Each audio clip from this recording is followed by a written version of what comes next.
bounds.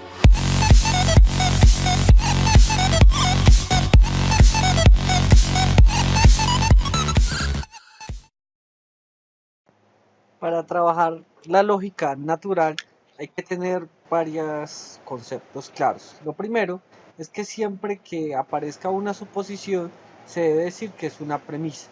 Una premisa en primera línea. Luego vamos a ver qué son premisas en segunda línea o suposición. Entonces si tenemos, primero que todo, nosotros debemos tener claro qué son las tablas de verdad y qué nos dice la tabla de verdad de la conjunción. La tabla de verdad de la conjunción dice que únicamente es verdadera cuando ambos componentes lo son.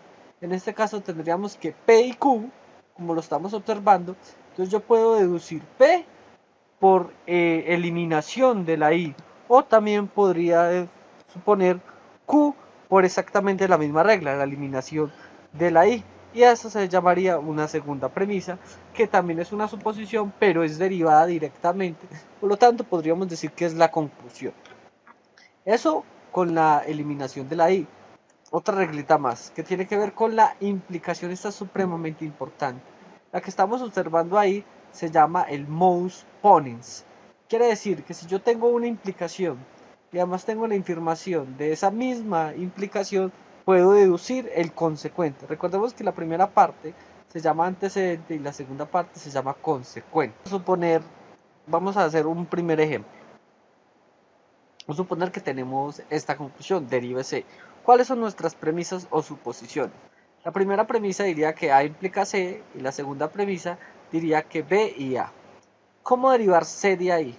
Hay que analizar completamente el ejercicio y notamos que la primera premisa es una implicación, mientras que la segunda premisa es una conjunción. Y para obtener C tenemos que tratar de encontrar A.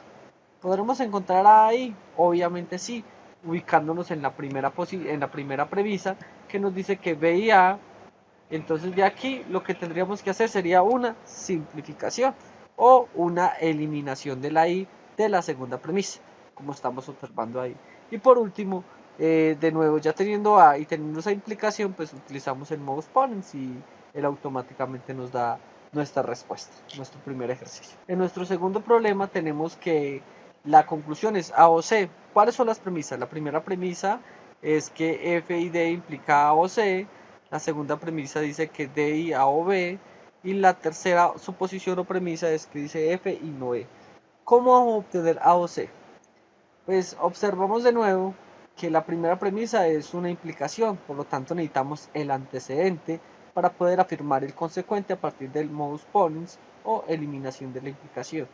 En este caso, ¿cómo ubicamos?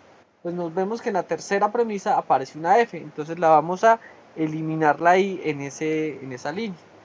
Ya teniendo F, pues hacemos exactamente lo mismo, pero con la segunda premisa para obtener la D.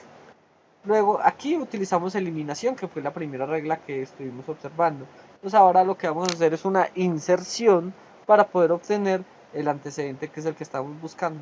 Ya con ese antecedente bastaría simplemente utilizar el modus ponens o la eliminación de la implicación entre 1 y C, y de esa manera obtenemos nuestra conclusión. Este tercer ejemplo ya es un poco más complejo. Tenemos de nuevo nuestra conclusión, ¿cierto? I y F implican no H. Tenemos una única premisa que dice que I implica G y no H. No tenemos cómo agarrar para poder obtener esa implicación, entonces debemos hacer una suposición en segunda línea. Recordemos que las suposiciones en segunda línea lo que nos van a dar al final es como una especie de inserción de implicación para poder dar como volver a hacer otro argumento. En este caso, ¿qué necesitamos para poder hallar esa implicación? El I y F. Entonces vamos a suponer exactamente ese I y F. Ya como lo supusimos, mira que lo colocamos en una segunda línea para que no se confunda con la línea base. Es decir, yo no puedo asegurar que I y F sean verdaderos, pero sí lo puedo suponer en una segunda línea. Ya con esto, con I y F, pues simplemente lo que hago es simplificar porque necesito la I, que es la que aparece en la primera premisa. Y como ya tengo la I por una eliminación, entonces ya puedo utilizar de nuevo una eliminación de la implicación de 1, de la premisa 1 y de la 3, y de esta manera obtuve G y no H. Como yo necesito no H, entonces de nuevo hago una eliminación de la implicación, perdón, una eliminación de la I, y de esta manera obtengo no H. Pero no significa que yo haya obtenido como conclusión no H. Lo que realmente es que partí de I y F y obtuve no H.